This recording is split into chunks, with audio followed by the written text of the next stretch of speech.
अस्सलाम वालेकुम रहमतुल्लाहि व बरकातहू। वेलकम टू आमने सामने। आज हमारे साथ मौजूद है एक डायनामिक पर्सनैलिटी जो कि एक तिब्बी फील्ड से है। ए gentleman with dreams, A gentleman who thinks of future and A gentleman with a vision. मेरी मुराद मेरे दोस्त और मेरे साथी जनाब सलमान जुबापू से है। आइए आज हम उनसे बातचीत करते हैं। अस्सलाम वालेकुम रहमतुल्लाहि व बरकातहू। वालेकुम सलाम रहमा अब्दुल वेलकम टू बासित। आमने सामने। बहुत बहुत शुक्रिया आपका। आपका इस्तेकबाल है। मैं विद बटकलिस की तरफ से और करावली न्यूज नेटवर्क की तरफ से आपको खुशामदीद कहता हूँ। सबसे पहले मैं आपसे ये पूछना चाहता हूँ कि आप बेसिकली एक फार्मासिस्ट है। आपने दुबई में शायद 15-20 साल तक फार्मासिस्ट का काम किया है और यहाँ भी आपकी खुद की एक फार्मेसी है। तो आपको फार्मेसी के अलावा यहाँ हॉस्पिटल खोलने का ख्याल कैसे आया और इसके लिए आपको किसने इंस्पायर किया? बिस्मिल्लाह रहमान रहीम। बहुत बहुत शुक्रिया आप दोनों का, मेरे दोस्त अब्दुल बासित और मेरे दोस्त नसीमुल गनी। दोनों ने मुझे, हालांकि मैं इस काबिल नहीं हूँ कि इस मंच पर आके कुछ बातें रखूँ, लेकिन फिर भी इज़्ज़त अफजाई का बहुत बहुत शुक्रिया। अच्छा, बेसिकली सही बात है, मैं एक फार्मासिस्ट हूँ और 1989 में यहाँ से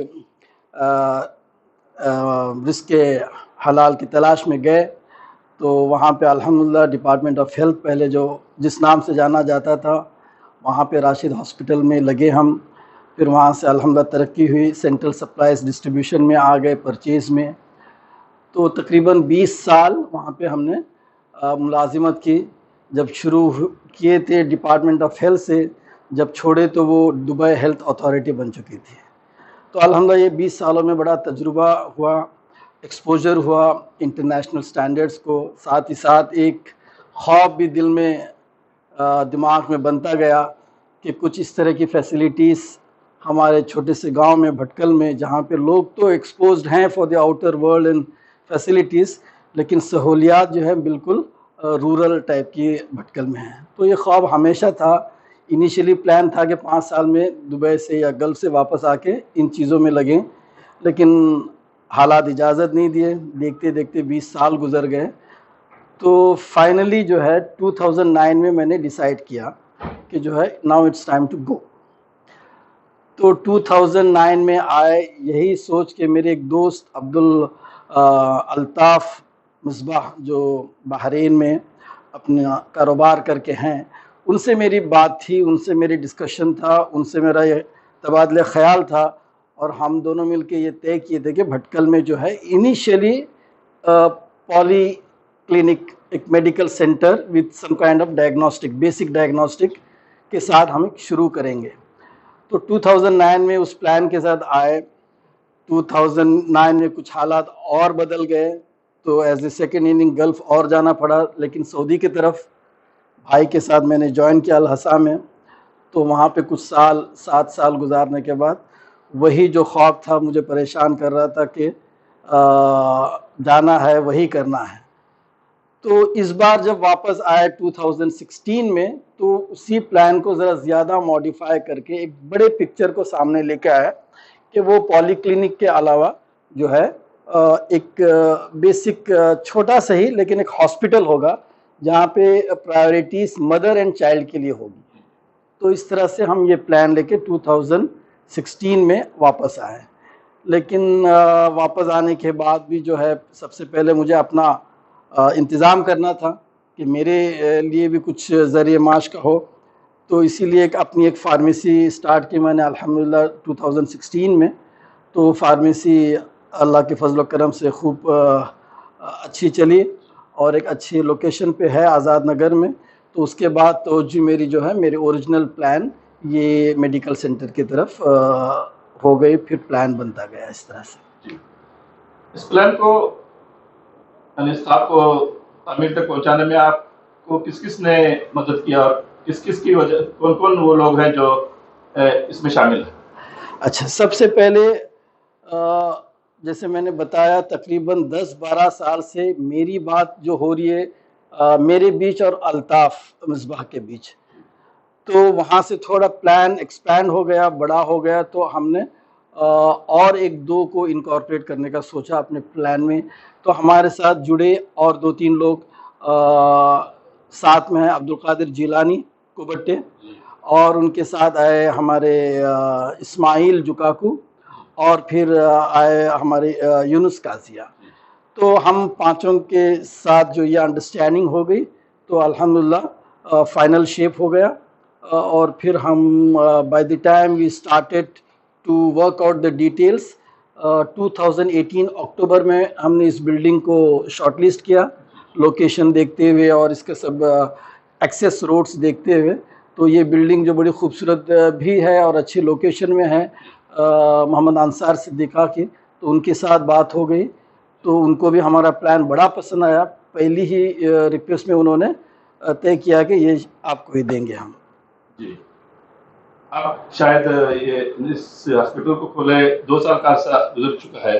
हाँ, और हॉस्पिटल के कायम होते ही कोविड का मसला शुरू हो गया। तो इन 2 सालों के दौरान आपका तजुर्बा कैसे रहा? मतलब कोविड की वजह से आपको कौन को तो फायदा हुआ होगा, आपका तजुर्बा कैसा रहा? और आप अल्हम्दुलिल्लाह कोविड तकरीबन ना के बराबर है, तो किस तरह की आप अपने ख्यालात पेश करेंगे इसके बारे में?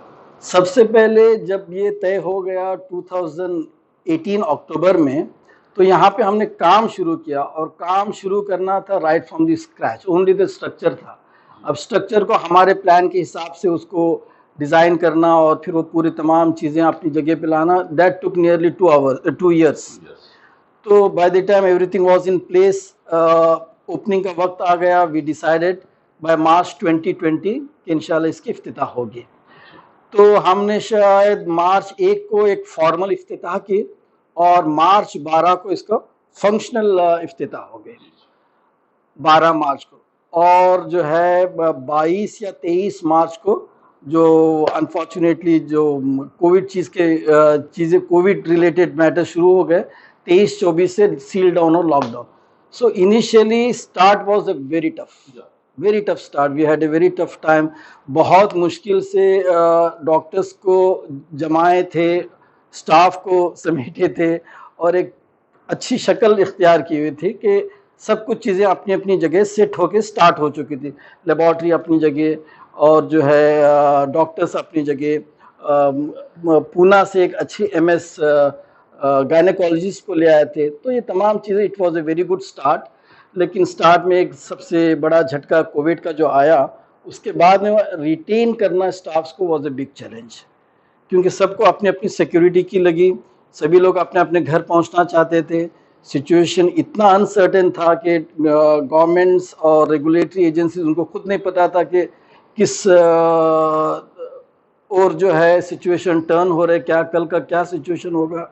इधर से उधर जाने के लिए पासेस चाहिए होते थे, स्टाफ्स को आने के लिए पासेस चाहिए होते थे। तो it was a tough start basically, we faced all this situations and अल्हम्दुलिल्लाह we pass through all this situations. अल्लाह की मदद रही, लोकल एडमिनिस्ट्रेशन भी काफ़ी सपोर्ट किए।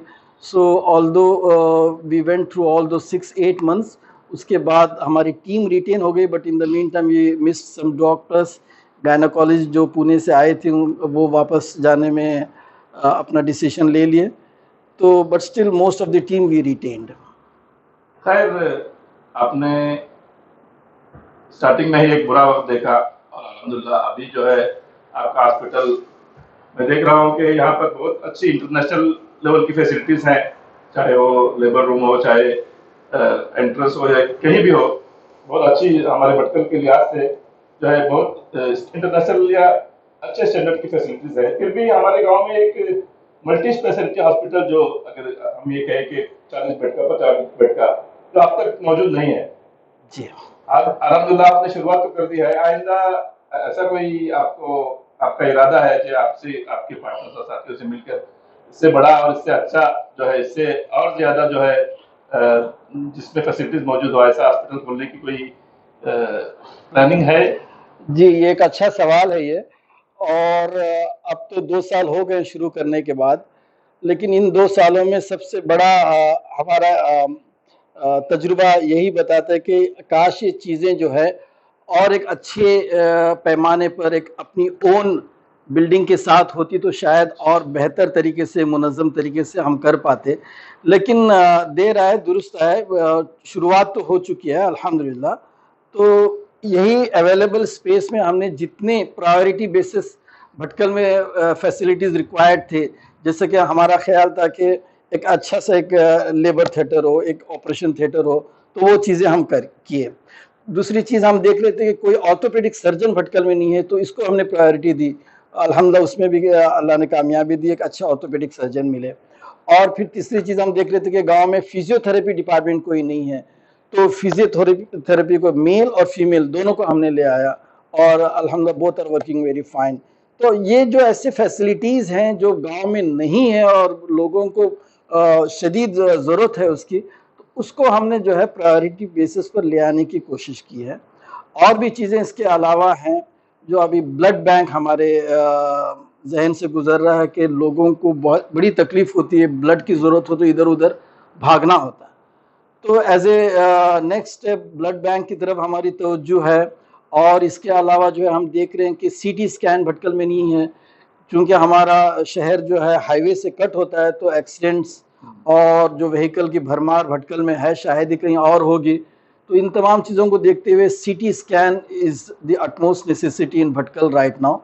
और उसके अलावा देखे थे कि हम अल्ट्रासाउंड सोनोग्राफी, तो इसके लिए लोग जाते थे, ठहरते थे वहाँ पे घंटों तक, औरतों को तकलीफ़ होती थी।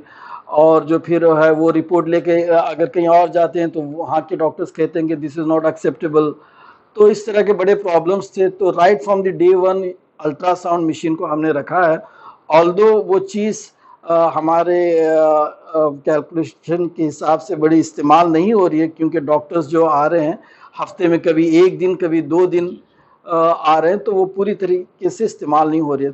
कोशिश ये है कि एक रेडियोलॉजिस्ट को जैसे हमारे बाकी 5 डॉक्टर्स इन हाउस हैं, तो उसी तरह से एक फुल टाइम रेडियोलॉजिस्ट को ले आएँ और उस चीज़ को मैक्सिमम इस्तेमाल करें। इंशाल्लाह ये चीज़ों की प्रायोरिटी हमारे इसमें ज़रूर है प्लान्स। खैर मैं वही आपसे पूछने वाला था कि छोटी छोटी चीज़ों के लिए आपको कुंदापुर, मैंगलोर या मणिपाल वगैरह जाना पड़ता है, जैसे आपने रेडियोलॉजिस्ट का कहा, सीटी स्कैन का, या फिर एक एक्सीडेंट वो होता है तो एक बड़ा फ्रैक्चर होता है तो उसके लिए भी हमें बाहर जाना पड़ता है। ऐसी एक्सीडेंट्स और दूसरे जो इमरजेंसीज आते हैं, इसके लिए अगर हमारे भटकल में ही अगर कोई फैसिलिटीज हो तो इसके लिए बहुत अच्छा होगा। मैं दूसरा सवाल आपसे पूछना चाहता हूँ जो कि शायद आपको जवाब देने में कठिनाई हो। भटकल जैसे शहर में एक हॉस्पिटल चलाना कितना मुश्किल है या कितना आसान है, इसके बारे में आप बताएं। सही बात है, वाकई मुश्किल सवाल है और उससे भी ज़्यादा मुश्किल ये काम है। It's a big challenge and A very tough task. Challenge ऐसा है कि उसकी भी कुछ वजह है। It's not the entire fault is not on the public. उसके भी कुछ वजूहत है। May be we as in community, we as an institution, we as a jamaat or whatever level, we fail to provide or bring these kind of facilities which was supposed to be long back. वो न होने की वजह से पिछले 30-40 साल में लोगों को मजबूरन एक सफ़र तय करके जो है दूर दूर दराज तक अपने इलाज के लिए जाना पड़ा। और ये जो एक माइंडसेट बना हुआ है, परसेप्शन बना हुआ है कि भटकल में डॉक्टर्स बुखार, सर्दी, खांसी, पेट का दर्द, जुलाब, बस इन चीज़ों के लिए इट्स फाइन। बियॉन्ड दैट जो है दूर तक जाना होगा, 1.5-2 घंटे का सफ़र तय करना होगा, वहाँ पे कुछ रहना होगा, सो द एक्सपेंसेस मल्टीप्लाइड। ये परसेप्शन जो है हर एक के दिमाग में बिल्कुल मजबूती से बैठा हुआ है। ये अभी तक शायद वक्त लगेगा उस माइंडसेट को थोड़ा चेंज करने में, लेकिन होगा। वो इसलिए कि हमें ज़रा मुसलसल 3-4 साल तक उनको सेल्फलेस सर्विस देनी पड़ेगी, उनको यकीन दिलाना पड़ेगा कि वही चीज़ें यहाँ पे भी होती हैं, वही प्रोसीजर्स यहाँ पे भी होते हैं, वही डॉक्टर्स यहाँ पे भी आ सकते हैं। तो मेरा ख्याल है 3-4 साल की लगातार मुसलसल services will help us to change this perception. मैं भी यही देख रहा हूँ हमेशा से। यार मेरा भी एक काफ़ी दिनों से, तकरीबन 20 साल पहले मेरा एक ऑपरेशन हुआ था, तो मुझे घर वालों ने कहा कि आप मैंगलोर चलते हैं। नहीं, मैंने नहीं कहा, मैं यहीं करूँगा। तो निशाद हॉस्पिटल में मैंने डॉक्टर को बुला के वो ऑपरेशन कर दिया। पिछले 3 महीने पहले मैं बीमार पड़ गया, तो मैंने गवर्नमेंट हॉस्पिटल में 2-3 दिन वहाँ पर मैंने गुजारे। तो मेरा ये मानना है कि जब हम, थोड़ी सी तकलीफ तो होगी, लेकिन जब हमारे यहाँ ऐसी फैसिलिटीज मौजूद है तो हम क्यों ना इस्तेमाल करें। इसके लिए मुझे भी अच्छा होता है और दूसरों को भी अगर मैं बता दूं तो उनको भी पता चल जाता है कि भटकल में भी हम ऐसी फैसिलिटीज कर सकते हैं। खैर, मैं आगे बढ़ते हुए आपसे अगला सवाल पूछता हूँ। अक्सर देखा गया कि भटकल में अल्हम्दुलिल्लाह पहले भी, चाहे वेलफेयर हो, चाहे निशात हो, चाहे से पहले जो शिफा हॉस्पिटल था, उसमें अच्छे अच्छे स्पेशलिस्ट आते हैं, अच्छे अच्छे डॉक्टर्स आते हैं और तजुर्बेकार डॉक्टर भी आते हैं। लेकिन अक्सर देखा है कि कुछ 6 महीने, साल, 2 साल रह के वो भटकल से चले जाते हैं। इसके असल में वजह क्या है? क्या भटकल में उनको ज्यादा जो है पेशेंट नहीं मिलते, उनके मुताबिक कमाई नहीं होती, या हमारे जो माहौल है इसकी वजह से वो लोग भटकल छोड़ कर जाना पसंद करते असल में उसकी वजह बहुत सारे हैं, एक दो नहीं है। और definitely economics is not the reason, क्योंकि फिनेंशियली कोई चीज़ जितनी वायबल भटकल में है शायद कहीं और भी नहीं होगी।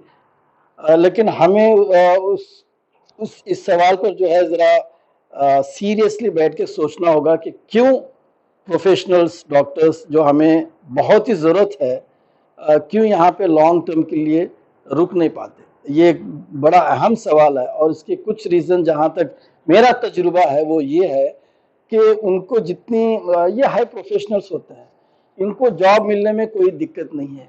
पूरे दुनिया भर में डॉक्टर्स की मांग है, इधर नहीं, बहुत ही दूसरे करीबी गांव में भी इनको बुला सकते हैं, कोई फॉरेन कंट्रीज में बहुत ही इनकी डिमांड है। अब मसला ये होता है कि हमने जो देखा है, हमारी थोड़ी आदतें हमको बदलनी पड़ेगी। डॉक्टर्स के साथ जो अप्रोच होता है उसमें थोड़ा सेंस ऑफ रेस्पेक्ट, एक उनकी एक डिग्निटी को समझते हुए और फिर जो है हमारी ज़रूरत समझते हुए। वो एक कहते हैं ना कि एक डायलॉग होता है कि लुटू बेसलाट है चीज़ो इशी जाना है, आमची जरूरत आहे, हॉस्पिटल्स आमची जरूरत, डॉक्टर्स आमची जरूरत.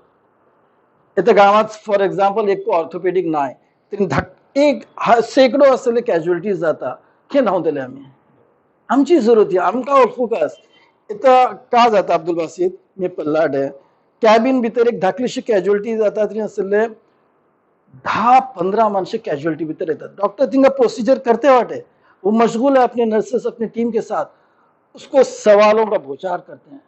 डॉक्टर कुछ सीरियस है क्या? डॉक्टर इधर हो जाएगा. डॉक्टर 10 में से 3-4 तो खुद ही स्पेशलिस्ट होते हैं. ये सब गूगल में डॉक्टर्स हैं सब. गूगल में नहीं, ऐसा ही बस बोल देते हैं. और फिर अच्छा नहीं है, वो अच्छा है. और फिर डॉक्टर कर रहा होता है वहां पे, उसको पूछते हैं डॉक्टर ये आपसे होगा या हम इसको और दूर लेके जाएं, कुंदापुर ले जाए, मैंगलोर ले जाए. वो कर रहा है प्रोसीजर में, तो क्या होगा? डॉक्टर का मूड भी बदल गया ये बात सुनने के बाद, और डॉक्टर ने ठीक है भाई आप लेके जाओ.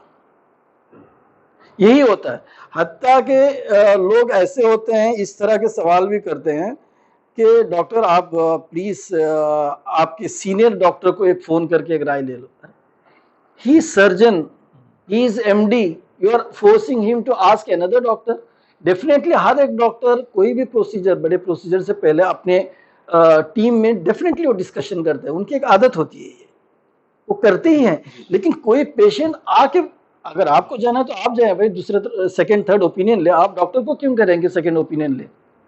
ये तो कोई तरीका नहीं है. तो इस तरह से डॉक्टर्स को नर्वस करते हैं और डॉक्टर फाइनली कहते हैं कि ठीक है आप दूसरी जगह जा सकते हैं. तो यहाँ पे उनकी वो जो सेल्फ रेस्पेक्ट होती है, हर्ट होती है. And this is the most common complaint I have heard from the doctors कि यहाँ पे इज्जत देना नहीं आता लोगों को. समझे ना जी? इसीलिए मैंने आपसे ये सवाल पूछा था कि आपकी जुबान से लोगों को मालूम हो क्या, डॉक्टर्स को भी और हॉस्पिटल चलाने वालों को भी कितनी तकलीफ उठानी पड़ती है इस वजह से. खैर, आपका बहुत बहुत शुक्रिया. मैं आखिर में पूछना चाहता हूँ कि हमारे जो नौजवान है या जो वर्क करते हैं मेडिकल फील्ड में, उनको आप क्या मैसेज देना चाहेंगे? देखो, स्टिक टू द बेसिक्स, समझे ना। और भटकल में हॉस्पिटलों की ज़रूरत भी है, प्रोफेशनल्स की ज़रूरत भी है। सुनने में आ रहा है कि और एक हॉस्पिटल हमारे ही इन लोगों का आ रहा है। It's very good, because there should be a healthy competition to bring the competitive edge. इससे लोगों का फायदा होता है, पेशेंट्स का फायदा होता है, उनको बेहतर सर्विसेज मिलती है। This is complementary to each other. ऐसे नहीं कि वो कंपटीशन में आ गए, ये हम हमारे लिए कॉम्प्लीमेंट होगा कि वो ओपन किए, सर्विसेज इंप्रूव किए, उनके लिए हमारी सर्विसेज, क्योंकि हम एक दूसरे को देख के अपनी सर्विसेज को बेहतर करेंगे। तो this is complimentary, this is not an any kind of risk. जी हाँ। और भी बहुत कैपेसिटी है और जी हाँ, स्पेस है। हॉस्पिटल भी वही है, जैसे दुकानें खुलती है, एक दुकान खुलती है, दो दुकान खुलती है, तो दूसरे को नुकसान नहीं होता है, उससे कंपटीशन भी होता है, लोगों को वैरायटीज भी मिलती है हाँ। कि वहाँ पे वो डॉक्टर है, यहाँ पे भी ये डॉक्टर है, मतलब अलग अलग जगह अलग अलग स्पेशलिस्ट हैं, जिससे लोगों का फायदा भी होता है।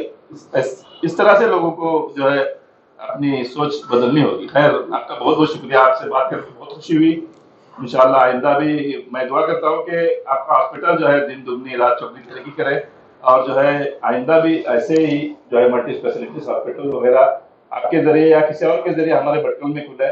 और हमारा जो भटकल का जो एक मामूल है, छोटी सी बीमारी के लिए भी हम मैंगलोर और मणिपाल या कहीं दूसरी जगह जाते हैं, वो जो है बंद ना हो तो तकरीबन 50% या 60% उस पर कमी आए, और लोगों को जो है एक एहसास हो कि हमारे डॉक्टर और हमारे जो हॉस्पिटल में भी एक अच्छा इलाज हो सकता है।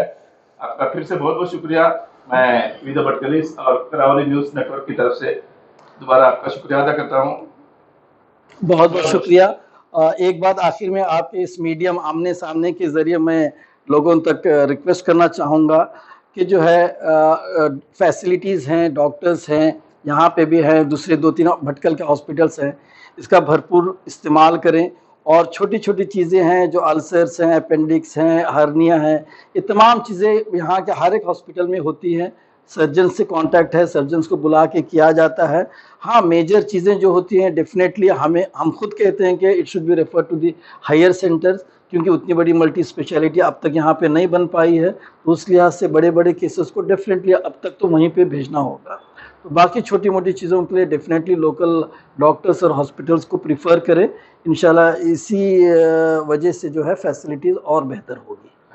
बहुत बहुत शुक्रिया, आपने मुझे मौका दिया अपने ख्यालात को सामने रखने का। बहुत बहुत शुक्रिया। अल्लाह आपके काम में भी खूब बरकत दे। जज़ाकल्लाह खैर। Thank you so much.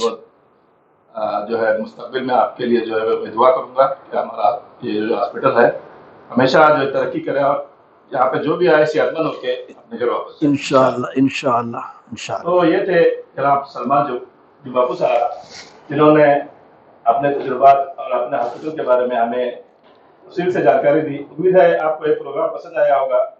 आप ये प्रोग्राम आमने सामने खुद भी देखें और अपने दोस्तों से भी कहें कि इस प्रोग्राम को देखें, और हमारे यूट्यूब को सब्सक्राइब करें और बेल आइकन जरूर दबाएं, और इंशाल्लाह आप हमारे दुआ भी करें।